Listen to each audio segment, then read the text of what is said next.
은혜 받을 하나님의 말씀은 레위기 25장 23절에서 34절까지의 말씀입니다. 레위기 25장 23절에서 34절까지의 말씀 찾으셨으면 교독합니다. 제가 먼저 읽습니다. 토지를 영영히 팔지 말 것은 토지는 다 내 것임이라. 너희는 나그네요 우고하는 자로서 나와 함께 있느니라. 너희 기업이 어느 땅에서 그 토지 누르기를 허락할지니 만일 너희 형제가 가난하여 그 기업 얼마를 팔았으면 그 근족이 와서 동족에 판 것을 물을 것이요. 만일 그것을 물을 사람이 없고 자기가 부여하게 되어 물을 힘이 있거든 그 판 해를 계수하여 그 남은 값을 산자에게 주고 그 기업으로 돌아갈 것이니라. 그러나 자기가 물을 힘이 없으면 그 한 것이 2년이 여기까지 산자의 손에 있다가 2년이 그쳐 돌아올지니 그가 그 기업으로 돌아갈 것입니다. 성벽이 있는 성내의 가옥을 팔았으면 판지 만 1년 안에 물을 수 있나니 곧 그 기한 안에 물으려니와. 주년 내에 그리스도는 그 성내 가운데 산자의 소유로 확정지어 대대로 요금이 그에게 속하고 2년이라도 돌려보내지 아니할 것입니다. 그러나 성벽이 둘리지 아니한 촌락의 가옥은 나라의 전토 일례로 물러주기도 할 것이요 희년에 돌려보내기도 할 것이니라. 내 족속에서 물고 그 옆에 성읍이 가옥인지 사람이 누구든지 물을 수 있으나 네 사람이 만일 물으지 아니하면 그 기업된 성읍의 판 가옥은 희년에 돌려보낼지니 대저 네 사람이 성읍의 가옥은 이스라엘 자손 중에서 얻은 기업이 됨이니라. 그러나 그 성읍에 사는 사람들이 영원한 기업이 팔지 못할지니라. 아멘. 이 말씀으로 토지와 가옥에 관한 규례 이런 제목으로 말씀을 나누겠습니다. 이 하나님의 율법을 이렇게 자상히 보게 되면요, 많은 사람들이 이해를 못했을 뿐이지 참 그 이해를 한다면 얼마나 사람에게 약자에게 참 힘이 되는 법인지 몰라요. 이 토지와 가옥 이것은 사람이 이 땅에 살아가는 동안에 꼭 필요한 필수입니다. 그런데 이런 것들에 대한 규례가 이렇게 자상하게 있다라는 것, 하나님이 아니고서는 사람은 절대로 이렇게 만들 수가 없습니다. 그래서 오늘 본문의 말씀 보게 되면 왜 이런 이제 법들이 생기게 됐는지 그걸 우리가 살펴볼 수 있는데, 토지는 영영히 팔지 못한다라고 말씀합니다. 토지를 영영히 팔지 못하는 것은 주인이 하나님이기 때문입니다. 토지의 주인이 누구다? 하나님이에요. 자, 이게 이스라엘 백성들에게 있어서는 이게 엄청난 이게 하나님 없는 사람에게는 이게 뭐 하나님 거냐 이러지만은 이스라엘 백성들에게 있어서는 토지는 하나님의 것이다. 그리고 거기에 더 중요한 것은요, 이스라엘은 나그네임으로 이 땅에 기업이 없고 하나님이 기업이다라는 말씀이에요. 그게 23절의 말씀 그렇죠. 토지를 영영히 팔지 말 것은 토지는 다 내 것입니다. 너희는 나그네요 우고하는 자로서 나와 함께 있느니라. 자, 이스라엘 백성을 뭐라고 얘기합니까? 나그네다. 그리고 우고하는 자다 그러죠. 우고하는 자. 나그네로 지금 여기에 정착해 살고 있는 자다. 우고하는 자다. 누구와 함께 한다고요? 하나님과 함께 하는 자들이다. 야, 이게 나는 이 말씀 한마디만 이걸 가지고요, 참 너무너무 감격할 수밖에 없었어요. 우리는 이 땅에 우거하는 자들이고 하나님이 함께하는, 그리고 우리는 나그네, 우거한다 나그네. 그러니 이 땅에 기업이 있을 수가 없습니다. 근데 어리석은 사람은 이 땅의 기업이라고 돈을 엄청 잠겨놓고 있죠. 그래서 물질을 위해 사는 사람은 미련한 사람이다. 정말 미련해요. 그게 뭐라고 그렇게 하는지 모르겠어요. 레위기에서 이스라엘 백성들은 너희들은 나그네요 이 땅에 나와 함께하는 자들이다. 우거하는 자들이다. 그러니 기업이 있어요? 없습니다. 그들의 기업은 오로지 하나님이에요. 그러니까 이 말씀이 여러분들이 마음속에 박히는 말씀이 되기를 바랍니다. 빨간 줄을 딱 꺼놓고 정말 나는 이 땅의 나그네다. 하나님이 함께하는 자다. 그걸 명심하시길 바라겠습니다. 그래서 하나님이 이스라엘 백성들한테 이 법을 주었는데 토지와 가옥에 관한 법을 주었습니다. 가나안에서 기업 얼마를 팔았을 때에 어떻게 해야 되냐. 24절에서 28절까지의 말씀입니다. 갑자기 어떤 사건으로 인해서 가난해졌어요. 그래서 기업 땅 얼마를 팔았어요. 땅 얼마를 팔았어요. 그래서 팔아가지고 그 근족이 그 친척 중에 돈 있는 사람이 있다면 와서 그것을 물을 수가 있어요. 대배 사줄 수 있어요. 그게 물으는 방법이에요. 친척이 와서 사줄 수 있어요. 그리고 또 자기가 어떻게 해서 돈을 벌었어요. 그러면 그걸 다시 살 수가 있어요. 그런데 친척도 물을 힘이 없고 자기도 물을 힘이 없다면 희년까지 가야 돼. 그럼 희년에 돌려줘요. 영원히 판 것이 아니에요. 마치 50년을 임대시킨 거예요. 지금 말로 하면. 그러니까 하나님의 법이 너무 좋아요. 50년을 임대, 50년 이 땅값이 50년에 예를 들어서 이 땅값이 50년에 무슨 500원이다. 무슨 5만 원이다. 하게 되면 그 연한을 그러면 1년에 땅값이 얼마라는 게 나오잖아요. 그래서 그것이 정해진 거예요. 이 50년에 이 땅값이 얼마다. 네가 50년 쓰는데 이 땅값이 얼마다. 그리고 그 땅을 팔았다면 그리고 내가 한 10년 만에 돈이 생겨서 그 땅을 사게 됐다면 10년 돈을 까고 40년간만 주면 돼요. 아니면 내가 40년을 그 땅을 내가 무르지 못하고 지금 40년 만에 돈이 있었다. 그럼 나머지 10년간만 주고 물으면 돼요. 그래서 그 돈 주고 사고 그 돈 주고 받고. 그래서 참 얼마나 법이 좋은지 몰라요. 모든 백성이 왜 그럴까요? 땅은 누구 것이기 때문에? 하나님의 것이기 때문에. 하나님 것을 가지고 자기 재산 증식을 하는 그런 것이 아니라는 거죠. 그래서 물을 수가 있다. 성경 보게 되면 이 물으는 방법이 룻기에서 나옵니다. 룻기서에서 나오는데 룻은 나오미 며느리로서 베들레헴으로 돌아옵니다. 거기에 양식을 준다 하는 소리를 듣고 돌아오는데 돌아왔자 이사 갈 때 땅을 다 팔고 갔어요. 집이고 뭐고 다 팔고 갔어요. 그래서 돌아오니 어떻게 됐어요? 거지죠. 거지니 어떻게 됩니까? 거지 먹고 살아야 되기 때문에 이삭을 줬습니다. 이삭을 주워 먹고 살아요. 그런데 마침 룻이 보아스 밭에 가서 이삭을 줍게 돼요. 그래서 시어머니가 늘 오늘은 어디 갔다 왔냐, 오늘은 어디 가서 주웠냐라고 물었더니 보아스라는 사람 밭에서 주웠습니다. 그랬더니 시어머니가 그 사람은 우리의 근족으로서 우리 기업을 물을 자 중에 하나니라 그런 얘기를 해요. 보아스는 그때 당시에 부자였어요. 그래서 결국 보아스가 룻을 물어주기를 작정을 해요. 그런데 보아스보다 더 가까운 친척이 있었어.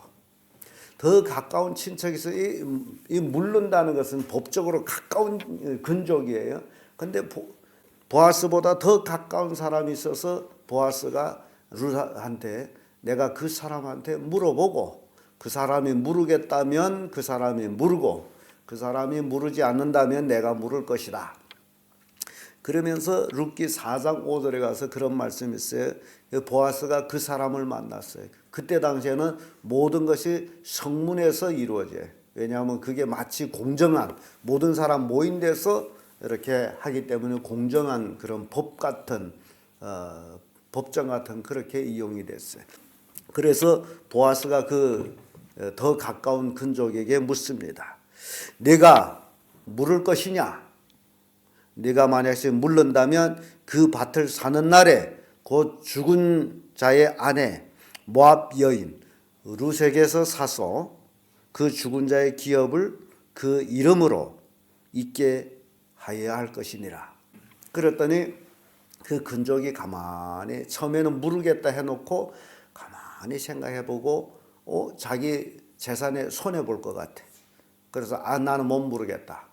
그러면 좋다. 그러면 내가 물은다 하고 보아스가 이제 룻을 물어주는데 이게 뭔 얘기냐 하게 되면 나오미 남편 아들 그 땅들이 이제 고향에 있잖아요. 기업으로 하나님께로부터 받은 기업이. 그리고 그거 모압으로 이사 갈 때 팔고 가서 다 탕진하고 거지돼서 돌아왔는데 이것을 물어줄 사람이 있다면 근족이 물어주고 없다면 희년까지 가서 돌려받는 거예요. 근데 보아스가 지금 물어주겠다는 거죠. 근족으로서. 근데 이걸 물어줄 때는 그 룻까지도 취해서 아내를 삼아가지고 그 아내가 아들을 낳아서 그 기업을 이어갈 자를 만드는 거예요. 이게 묻는 겁니다. 그러니까 그때 당시에 보아스는 아내가 없었나 봐요. 죽었는가 어쨌나 아무튼 그래가지고 결국 보아스가 룻을 아내로 맞이합니다. 그 재산을 다 물어주고 기업을 이어게 하는 거예요. 이걸 계대혼인이라고도 합니다. 자식 없이 죽게 되면 형이 자식 없어 죽게 되면 아우가 그 형을 이제 기업을 잇게 하기 위해서 형수를 취해서 아내를 삼아서 아들을 낳아서 첫 아들은 그 기업을 이어가도록 하는 것. 이게 성경에 있는 법인데 너무너무 잘된 법이라고 생각해요. 그래서 룻이 보아스와 결혼을 하게 되고 룻은 예수 그리스도의 족보에 올라간 여인 중에 하나입니다. 대단한 축복이에요. 그러니까 이 보아스가 그렇게 선한 마음으로 그 가난한 거지들을 아주 선대해 줘서 하나님이 그에게 축복하셨다는 거예요. 그래서 그리스도의 조상의 이름에 올라가게 하셨다라는 아주 대단한 인물이 되죠. 자, 여기서 이 물른다 가난한 자 기업을 팔았을 때 물어주는 것을 우리가 이렇게 보게 됩니다. 자, 그다음에 성벽에 있는 성내 가옥을 팔았을 때 어떤 일이 있느냐? 성벽 있는 성내 안에 있는 가옥을 팔았을 때에 1년 안에 판 사람이 도로 물을 수가 있습니다. 그러나 1년이 지나서도 묻지 못하게 되면 그 성벽 안에 있는 집은 산 사람이 영원한 기업이 됩니다. 영영한 기업이 됩니다. 그러니까 성내에 있는 집은 팔았다 하게 되면 1년 내에 물어야 돼요. 신년이 돼도 이런 집은 돌려주지를 않습니다. 성벽이 있는 집은. 그거는 이제 팔았다면 끝나는 거예요. 그러나 성벽이 없는 촌락의 가옥이나 전토를 팔았을 때는 이게 딴 문제예요. 언제든지 물을 수 있습니다. 그리고 희년에는 돌려줘야 됩니다. 그러나 레인들에 대해서는 어떤 말씀이 있느냐? 레인들이 가옥과 전지에 관해서 32절에서 34절까지 말씀하는데 성읍의 가옥은 언제든지 물을 수 있다. 성읍의 레인들이 성읍에 있는 가옥을 팔았다면 언제든지 이거는 1년이 아니고 언제든지 물을 수 있는 기한을 줍니다. 그리고 희년에는 반드시 돌려줘야 됩니다. 레인들의 집에 관해서는. 그리고 성읍들 사면에 레인들이 밭이 있어요.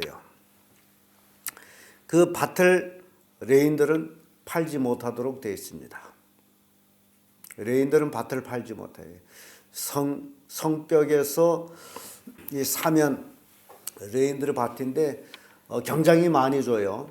성벽에서부터 2,000규빗, 성벽에서부터 동서남북으로 2,000규빗씩 다 레인들이 기업의 밭입니다. 그래서 거기에서 농사도 하고 뭐 짐승도 키우고 뭐 짐승도 두고 그런 이제 땅으로 사용하는데 이거는 팔지 못한다. 이거는 아무리 가난해도 팔지를 못하게 돼 있어요.